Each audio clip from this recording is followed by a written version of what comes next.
With regards to breaking free from it, the real difficulty of breaking away from propaganda when it's a highly comprehensively, relentlessly propagandized society is precisely the impact that it has on your cognitive health, your actual ability to break away from propaganda and to recognize propaganda when you see it, and to be able to scrutinize information and make decisions and form opinions through genuine critical thought.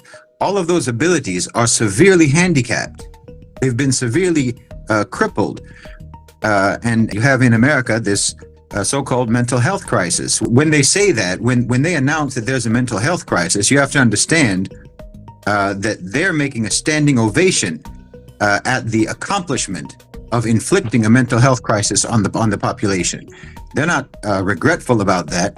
That's a triumph for them, because now you have a population that simply cannot escape propaganda, either this one or that one, either this side's propaganda or that side's propaganda, because they're completely hobbled in their ability to think critically.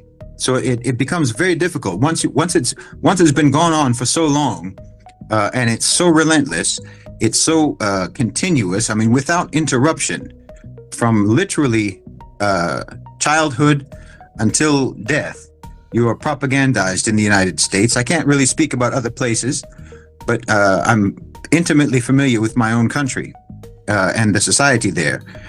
From the television programs that you watch as a child to education, primary school, secondary school, and so on. It's endless. It's literally nonstop propaganda. And then again, as I said, there's the other form of propaganda, which is advertising and marketing, which is completely inescapable. It's absolutely inescapable. You can't even go to a public restroom and not be advertised to on the stalls. So there's no way out, and this is you're incessantly inundated with this, to where your mind just goes numb. It just becomes paralyzed, and it becomes very difficult for you to think for yourself.